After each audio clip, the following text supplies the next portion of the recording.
Hey everybody, welcome back to Earthmote. I'm Randall. Today I have another product review for you. This time we're going to be looking at the latest edition of the Planar Compass Zine series. If you don't know Planar Compass, it is a series of zines that have been put out by Planar Compass LLC that describe a setting taking place in the astral sea that allows your adventuring parties to traverse across the planes and get up into all sorts of different dimensional shenanigans, similar to a planescape or a spelljammer, perhaps, of TSR fame. So without further ado, we're going to dive into issue number 3 to see what it has to offer. All right, so here we have issue number 3 of Planar Compass. You can see it was designed for use with old school essentials. However, you could use any old school role-playing system of your choice and it would work just fine. Its OSC is based off of basic expert Dungeons and Dragons. On the back is just more artwork of these sort of clockwork beetles and these Chanacoid droids. Here we have the front interior cover of the zine. This is talking about the time aspect of the astral sea. There are 21 different kind of hours, I guess, instead of 24 on Earth time, and this is the different named hours of an aperture, and an aperture is essentially a day, roughly equivalent to one solar day. Over here we have an index of monsters telling us the name of the monster, its hit die, and where it's available in the zine. So that's a nice quick little reference for you. Would be nice if there were like a bestiary at the end that sort of had all of them and their stats in one spot. But this is not a bad solution with the page number, being able to find it quickly. Here we have the credits for the design of this issue. Again, it's all about the time priests of Ordo. So these are your writers, editors, and all the artwork there. Here we have a table of contents. So it gives a general introduction. There's sort of a player section to start the zine off, a little bit about the Clockwork port, and then sort of diving into the plane itself, the plane of law and time. So here we have a general introduction to the zine. This is all about the plane of Ordo. Ordo is this plane of law and time. It has a sort of a divine bent to it where they believe the being Ordo is this god that died, and part of it is now this plane. It talks a little bit about required reading and additional reading. There are some references to the past zines of Planar Compass, but you don't need them to utilize issue number 3. You could just plug and play this dimension or plane into your own homebrew via your own portal if you wanted. So there's sort of an introduction to the players. There's kind of 2 new player options presented in the zine. You have the Chanacoids, which are sort of a robotic or clockwork being spawned from the sands of Ordo itself. And then there is also a Time Priest, which is designed more for a humanoid character. The Chanacoids, I don't know if I'm pronouncing that right, but that's how I'm going to go with it. The Chanacoids allow you to change your configuration to kind of suit whatever sort of playstyle you would like on any given adventure. There is an Acolyte configuration, which is similar to a Time Priest. They have sort of the same types of time magic, and you can see their table here. And then there is a soldier option, which is focused more on kind of like a fighter. You don't get access to your spells if you're in the fighter mode. And then likewise, there's an infiltrator mode, so kind of like a thief. And again, you don't get access to your spells. So it kind of allows you to switch your role based on maybe your composition of your party or whatever you feel like is necessary for that adventure. So kind of neat. Some limitations there on level, of course, being a race as class option. Then you have the Time Priest, which is a kind of equivalent or alternate to the Cleric class. Uses wisdom, similar hit die. You can use blunt weapons just like clerics can, and any armor and any shields. This Time Priest does have a little bit more complexity to it than you would find in Old School Essential published character class. Those fit nicely on one-page spread. You can see here, this one bleeds over to 2, similar to the Chanacoid. A lot more detail and explanation. Maybe a little bit more powerful than your traditional Old School Essential class. The biggest sort of costs I see relative to a standard cleric is you turn undead at a lower level, so 3 levels lower. You can start turning undead, and then the XP progression is a little bit more expensive, not too much, but otherwise your to hit bonus progression, your saving throws, your spells per day, those are all the same as the cleric template. Next, we have the Time Priest spell list, which gives you sort of their full list out of spells. Quite a few new ones added in by Planar Compass, which is great, and a few that are reused from either the magic user or the cleric class. So you can see there they get spells through 5th level. So like a new one here is accelerated healing, where instead of healing at the normal rate, you recover 1d6 hit points each day of complete rest until you've regained maximum hit points. So that's pretty powerful. The way it's worded, I think it lasts until you're fully healed. So that would last multiple days. And rather than recovering either 1 hit point a day or 1d3 hit points a day, you can roll for 1d6. So that is quite powerful. So it just goes through a lot of their different spells. There's a lot of new ones and then some standard ones like hold person, haste, locate object. Those are pretty standard spells, but you have some different interesting new ones, and they have some pretty cool artwork here as well that kind of show off some of their new custom spells. Foresight, I think, is a new spell to OSE, but a classic to other versions of Dungeons and Dragons. 5th level spells like Commune, and new ones like Historic Revision or Inception. Next, we have the referee introduction that kind of gives an overview of the setting. So you talk about intended use of this module for levels 4 to 7. There are kind of 2 central locations that are described in the zine. So the Clockwork Port, which is a access point in the Astral Sea that you can travel to. And then once you're at that port, you can gain access to the portal to the plane of Ordo. There are sort of 2 main factions that are also described.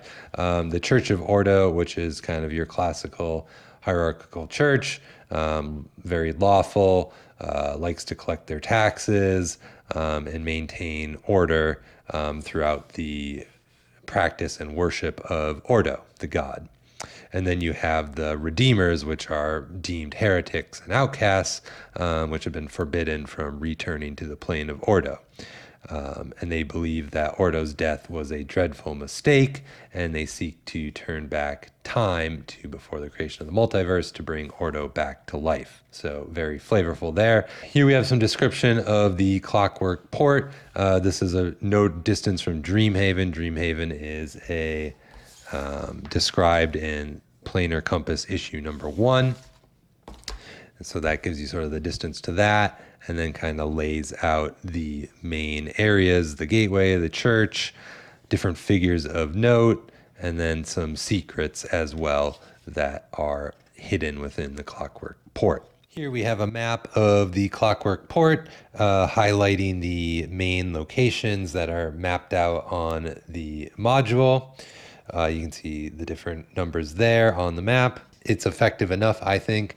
And then we have kind of layouts of the different locations. So provide some information, what places are within those kind of different regions, notable figures, rumors, and any possible quests that might help hook the players when they're exploring the Clockwork port. So that's really nice. I think the layout here is pretty effective.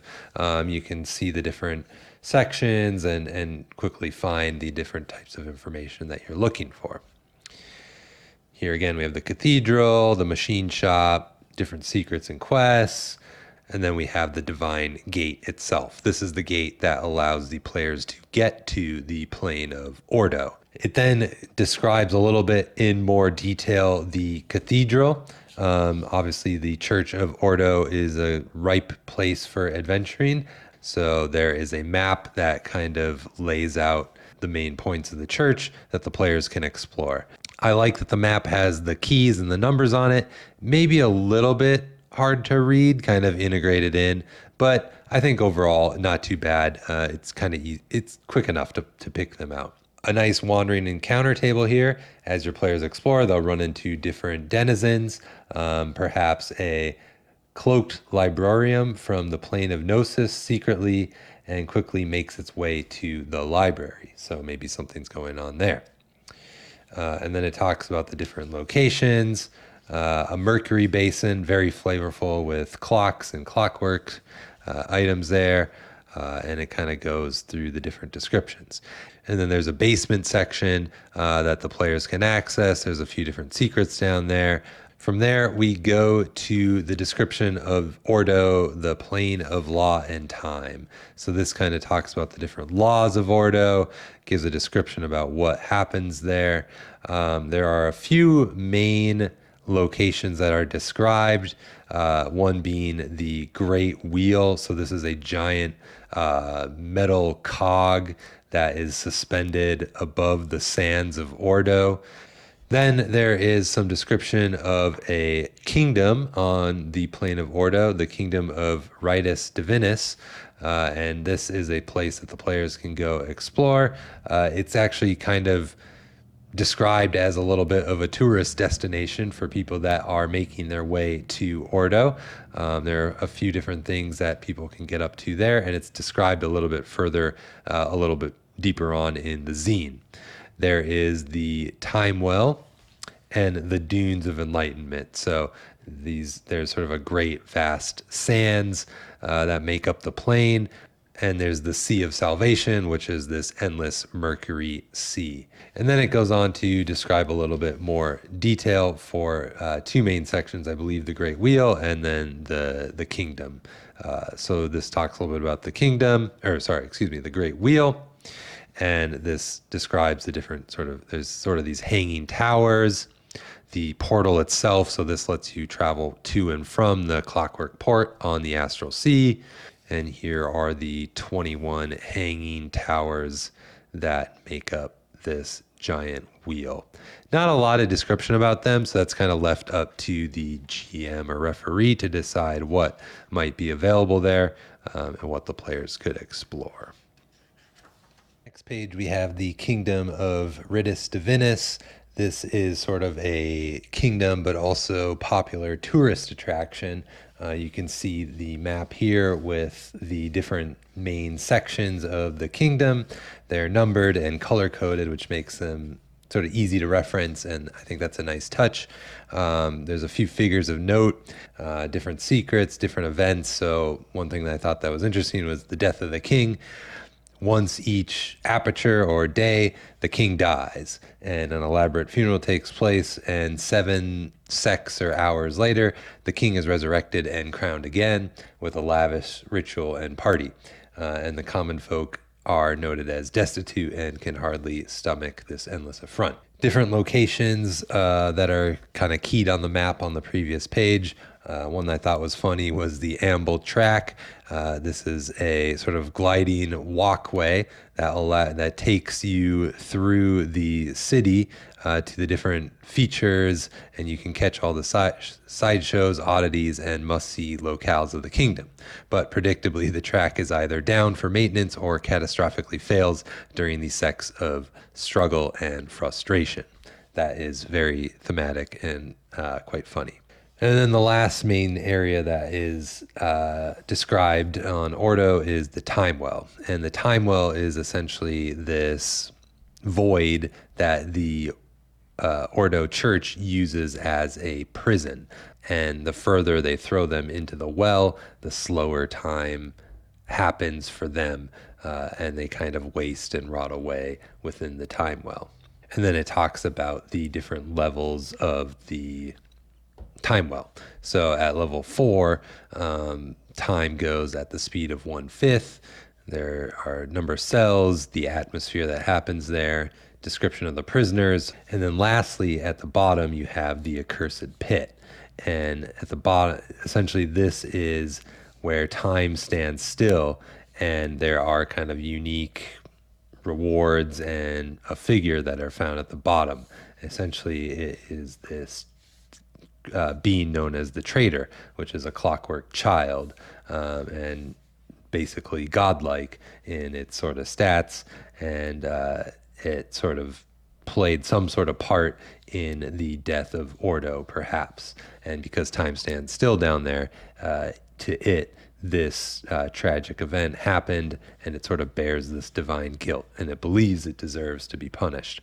And then lastly, down there, there are a few fantastical treasures for your players, one being a giant shield and a massive gem worth a lot of money if they can get it out of there.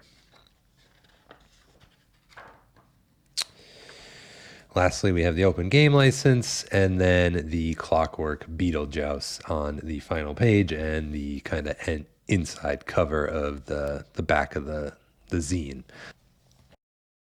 So that is the contents of Planar Compass number 3.